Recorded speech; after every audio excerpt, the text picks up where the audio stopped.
सनातन धर्म में ग्रहण का बड़ा महत्व माना जाता है, चाहे वो सूर्य ग्रहण हो, चाहे चंद्र ग्रहण हो। और इस बार तो 100 साल के बाद चंद्र ग्रहण श्राद्ध पक्ष के पहले दिन ही आ रहा है, तो विशेष प्रकार से ध्यान रखना होगा कि हमें किन-किन बातों का इस पर ध्यान देना है और किन-किन राशियों में इस ग्रहण का प्रभाव पड़ेगा। हमारे साथ इस समय उज्जैन के विश्वविख्यात ज्योतिषाचार्य अमर डब्बेवाला जी हैं। हम सबसे पहले तो इनसे समझते हैं कि आखिर ग्रहण क्या होता है। पंडित जी, सबसे पहले तो हमारे दर्शकों को बताएं ग्रहण आखिर होता क्या है। भारतीय ज्योतिष शास्त्र में और खगोल विज्ञान के दृष्टिकोण से जब चंद्रमा राहु के साथ हो तो चंद्र ग्रहण कहा जाता है और सूर्य राहु के साथ हो तो सूर्य ग्रहण कहा जाता है। इसकी परिभाषा अलग अलग प्रकार से अलग अलग बात कही जा सकती है, किंतु इस बार जो बात आती है कि भाद्रपद मास के शुक्ल पक्ष की पूर्णिमा तिथि पर 7 तारीख को रात्रि में चंद्र ग्रहण के योग बन रहे हैं। यह चंद्रग्रहण महाली श्राद्ध के पर्वकाल पर आने से विशेष महत्वपूर्ण हो गया है। उसका मुख्य कारण है कि दशकों बाद अर्थात 100 साल से ज़्यादा का यह समय ले चुका है, क्योंकि महालयी श्राद्ध के पर्वकाल पर जब राहु कुंभ राशि में हो, चंद्रमा कुंभ राशि में हो, शततार का नक्षत्र हो। शततार का नक्षत्र के बारे में कहा जाता है कि यह 100 प्रकार के तापों से मुक्त करता है, 100 प्रकार के पापों से मुक्त करता है। इस प्रकार के नक्षत्र की साक्षी में यदि कोई महालयी श्राद्ध पर्वकाल पर खग्रास नाम का चंद्रग्रहण आता है तो यह विशेष रूप से मान्यता रखता है। उसके दो कारण हैं। पहला कारण यह है कि इसी काल खंड में अर्थात इस ग्रहण की यदि हम बात करते हैं तो ग्रहण का जो सूतक है 12:58 दोपहर पर लगेगा। वो ग्रहण का जो आरंभ होगा रात्रि 9:58 पे होगा। वो ग्रहण का जो सम्मिलन है वो 11:01 पे होगा। वो ग्रहण का जो मध्य है वो 11:43 पे होगा। वो ग्रहण का जो मध्य के बाद इसका सम्मिलन है वो 12:01 पे होगा। उसके बाद उसका मोक्ष है रात्रि 1:27 पे होगा। इस दृष्टि के ग्रहण के जो पाठ है वो 4 अलग अलग भागों में विभाजित होते हैं। मुख्य रूप से ऐसी बात कही जाती है भारतीय जन सनातन धर्म परंपरा में कि ग्रहण के समय जो मंत्र गुरु दीक्षा के लिए हुए हैं उन दीक्षा के मंत्रों का मानसिक रूप से जप करना चाहिए। इसके अलावा जो नित्य की जब हम माला फेरते हैं वो कर माला के माध्यम से अर्थात उसमें माला का उपयोग नहीं करना है। अपने अंगुली के जो पोर होते हैं उनकी माला का क्रम गिनती के अनुसार गिनना है। वो कम से कम 11 माला या 21 माला का जाप अवश्य करना चाहिए। धर्मशास्त्रीय मान्यता यह कहती है कि यदि कोई मंत्र ग्रहण के दौरान जो पहले आप कर चुके हो वो ग्रहण निकल जाता हो, आपके द्वारा मंत्र नहीं होता, उसको मंत्र निर्माल्य कहा जाता है, अर्थात वह मंत्र ऊर्जाहीन हो जाता है। इसलिए शास्त्र कहते हैं कि जब भी ग्रहण का पाठ हो तो अपनी साधना, अपना कालखंड, दीक्षा के मंत्र, शिक्षा के मंत्र और साधना के मंत्र का अनुसरण हमेशा करना चाहिए। फिर बात आती है कि जब हम ग्रहण के जाप का क्रम करेंगे तो हमारा जो आसन रहेगा वह आसन कुश का हो, क्योंकि कुश का आसन को पवित्र माना जाता है। हालांकि कुछ लोग कंबल के आसन का उपयोग भी करते हैं, कोई लाल कंबल का आसन का उपयोग करते हैं, कोई काले कंबल का आसन का उपयोग करते हैं, तो परिस्थिति के अनुसार उसका उपयोग किया जा सकता है। किंतु श्रेष्ठतम की यदि बात कहेंगे तो हम पवित्र जो आती है या कुशा जो आती है उसका ही आसन मान्य है। इस कालखंड में चूंकि यह 100 साल के बाद बनने वाला चंद्र ग्रहण है, इसकी मान्यता के साथ साथ इसके प्रभाव भी है। इसको खग्रास से चंद्र ग्रहण की श्रेणी में रखा गया है। खग्रास चंद्र ग्रहण की श्रेणी 2 घंटे 27 मिनट की रहेगी। इस कालखंड में जो अपनी मानसिक जप की व्यवस्था उसको पूर्ण करे। से भी ज़्यादा का इस चंद्र ग्रहण का असर रहेगा, तो उस दौरान किन-किन बातों का ध्यान रखा जाए? खासकर गर्भवती जो महिलाएं रहती हैं, वो अगर घर परिवार में भी आराम करती हैं, तो उन्हें किस प्रकार का सावधानी बरतना पड़ेगी, किस प्रकार मंत्रोच्चार करना पड़ेगा? बहुत अच्छा प्रश्न पूछा है। धर्मशास्त्रीय मान्यता में हम बात करेंगे तो संस्कार में 16 संस्कार की पद्धति सनातन धर्म में आती है। गर्भावस्था की जो महिला होती हैं उनको इस बात का विशेष ध्यान रखना होगा कि ग्रहण के काल में अर्थात रात्रि 9:58 से लेकर के रात्रि 1:27 का कालखंड, यह जितना हो सके अपने इष्ट देवता का मानसिक जप करें।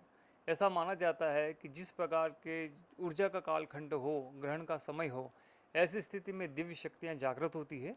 उन शक्तियों के यदि हम मानसिक जप करते हैं या मानसिक दर्शन करते हैं तो उसी दर्शन के स्वरूप का भूत हमारे गर्भ की आकार की स्थिति को तय करता है।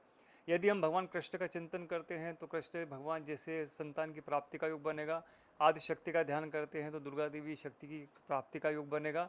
तो इस प्रकार से शास्त्र में बहुत कुछ लिखा है।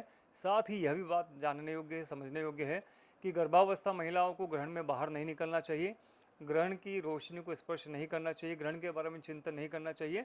चिंतन सिर्फ भजन का ही करना चाहिए। वे मंत्र का जप करें, भगवान के दर्शन का मन में बार बार विचरण करें। इस प्रकार करने से श्रेष्ठ संतान की प्राप्ति होगी। बड़ी बात करते हैं जिस प्रकार ग्रहण में राजनेताओं पर किस प्रकार प्रभाव डालेगा, क्योंकि राशियों के अनुसार उथल पुथल ज़्यादा होती है, चाहे वो सांसारिक हो, चाहे राजनेता हो, चाहे विश्व में जिस प्रकार अशांतियाँ फैल रही हैं, विश्व युद्ध की तरफ बढ़ रहा है, या भारत की बात करें तो भारत में भी कई प्रकार के उठापटक अभी जो चल रही हैं, उस पर क्या ये चंद्र ग्रहण का असर रहेगा? बिल्कुल होगा। हर चंद्र ग्रहण का अपना प्रभाव होता है। फिर चंद्र ग्रहण तो 2 घंटे 27 मिनट का खग्रास की श्रेणी में आता है।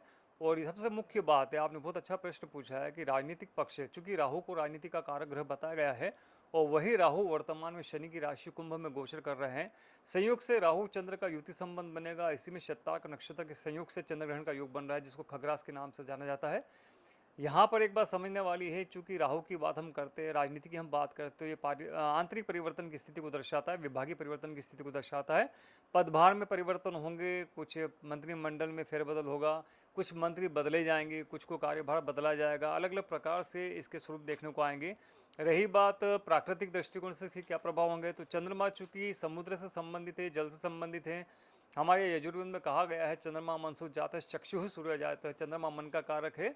और मन से संबंधित हम बात करेंगे तो मानसिक परिवर्तन भी लोगों के होंगे, लोगों की मानसिकता में परिवर्तन आएंगे। साथ ही यदि राजनीति के साथ प्रशासन की हम बात करेंगे तो प्रशासन और राजनीति के बीच में एक सेतु का गैप कहीं ना कहीं जनता को दिखाई देगा। अगर हम प्राकृतिक और अंतर्राष्ट्रीय स्तर से बात करें या वैश्विक उथल पथल की बात करें तो निसंदेह पश्चिमोत्तर दिशा में और पश्चिम पूर्व दिशा में यूरोप का संदर्भ हो, अमेरिका का संबंध हो, एशिया पैसिफिक का हो, यहाँ पे आर्थिक परिवर्तन के साथ में एक प्रकार का इकोनॉमिकल रिसेशन की स्थिति सामने दिखाई देगी। कहीं ना कहीं पंडित जी जैसा आपने बताया, तो आर्थिक स्थिति में किस प्रकार भारत अभी जिस प्रकार कहीं ना कहीं जूझता हुआ दिखाई दे रहा है, क्योंकि जब से अमेरिका ने टैरिफ लगाया तो कहीं ना कहीं भारत में जो आर्थिक स्थिति वो संकट में आ चुकी है, तो उसको लेकर के चंद्र ग्रहण से उबर पाएंगे या फिर और कहीं ना कहीं भारत को आर्थिक नुकसान उठाना पड़ेगा? देखिए, बहुत अच्छा प्रश्न पूछा है। चूंकि भारतीय विदेश नीति की हम बात करते तो यहाँ पे विदेश नीति में काफ़ी सारे परिवर्तन करने की आवश्यकता हमें आवश्यक महसूस हो रही है, क्योंकि उसका मुख्य कारण है कि चंद्रमा जब कुंभ राशि का हो तो कुंभ राशि का स्वामी शनि जो वर्तमान में मीन राशि में वक्री चल रहे हैं, वक्रगत शनि से आयात निर्यात की नीति प्रभावित होती है, जग जाहिर है। चूंकि अपने अनुकूल फैसले लेने के लिए भारत को विशेष प्रकार के परिवर्तन की आवश्यकता है, खास तौर पर निर्यात नीति को पुनः फेरबदल करने की आवश्यकता रहेगी। जो विकासशील राष्ट्र या अंडर डेवलप्ड राष्ट्र, साउथ अफ्रीका है, मध्य अफ्रीका है, इन सारे जो विकसित अर्ध विकसित के मध्य का सेतु है, उसमें भारत अपनी अच्छी भूमिका निभा सकता है। किंतु भारत की आंतरिक स्थिति को, आंतरिक संरचना को, एक सुव्यवस्थित अर्थव्यवस्था को आगे बढ़ाने के लिए एक समायोजन की आवश्यकता होगी। इसमें विदेश नीति का परिवर्तन करने की आवश्यकता है और परंपरागत जो रिश्ते हैं रूस से, चाइना से, अमेरिका से या अन्य देशों से है, वहाँ पर एक बार फिर इस संदर्भ में सोचने की आवश्यकता है। पंडित जी जैसा कि आपने बताया कि सोचने की आवश्यकता है, लेकिन कहीं ना कहीं हम देखते हैं कि आज भी ग्रहण को मानने वाले कई लोग मानते हैं, कोई लोग नहीं मानते हैं। जो लोग नहीं मानते उस समय ग्रहण काल में भी कुछ न कुछ खान पान का सेवन करते हैं या कुछ तरीके से बाहर घूमते रहते हैं, तो क्या उस पर किस प्रकार का प्रभाव पड़ता है? एक बहुत आवश्यक प्रश्न आपने पूछा, जो वर्तमान की जनरेशन के लिए आवश्यक, जो धर्म ध्यान को न मानते हुए साइंस की बात करती है। खगोल विज्ञान की अब अपनी कला है। खगोल विज्ञान की हम बात करेंगे तो चंद्र ग्रहण एक प्रकार की घटना है जिसको लोग नज़ारे से देखते हैं। भारतीय सनातन धर्म की बात करेंगे तो यहाँ पे चंद्रमा जब ग्रस्त होता है राहु से, तो जाहिर सी बात है कि मन की स्थिति प्रभावित होती है और मन की स्थिति को अनुकूल बनाने के लिए हमको भगवान शिव की आराधना करनी चाहिए। और सबसे मुख्य बात यह आती है कि जो परंपरा को मानते हैं उनको धर्म मानना होगा, और जो धर्म से पृथक है, जिनको सिर्फ खगोल घटना का रूप लेना है, तो विषय अलग होता है। किंतु फिर भी मानसिक रूप से ग्रहण को देखने वालों पे प्रभाव पड़ता है, कहीं न कहीं उनको मानसिक समस्या का सामना करना ही पड़ता है। पंडित जी जैसा कि आपने कहा कि 100 वर्ष के बाद श्राद्ध के पहले दिन ही ग्रहण काल आ रहा है, तो क्या उस समय किस प्रकार का ध्यान रखा जाए, क्योंकि कई लोग वहाँ सुबह सुबह दान पुण्य करने पहुँचते हैं, श्राद्ध का पुण्य लाभ कमाते हैं अपने पूर्वजों की शांति के लिए? देखिए, महालय श्राद्ध पर्वकाल, चूंकि मैंने सब बताया कि जो ग्रहण का सूतक है वो दोपहर 12:58 से शुरू होगा, तो 12:58 के पूर्व के महालय की श्राद्ध की सारी क्रियाएं की जा सकती है। आप जाकर के तर्पण करें, तीर्थ श्राद्ध करें, पिंडदान करें, ब्राह्मण का भोजन करें, सीधा दान करें, अमान्य करें, पशु पक्षियों को चारा दें, इसमें कोई दोष नहीं है। किंतु इस बात का ध्यान रखें कि इसमें समय सीमा जो है दोपहर 12:58 तक है। पंडित जी एक एक और सवाल था, गजानन गणपति घर घर विराजे हैं, गली मोहल्ले में बड़े बड़े पंडाल लगे हैं, लेकिन देखने में ये आता है कि जिस दिन विसर्जन रहता है उस दिन विसर्जन नहीं करते हैं। अब जैसे कि दूसरे दिन तो ग्रहण का बड़ा साया भी दिखेगा, तो उस दिन क्या गणपति को पहले ही विसर्जन विसर्जन कर देना चाहिए, अन्यथा तो फिर ग्रहण लग जाएगा उनके ऊपर भी।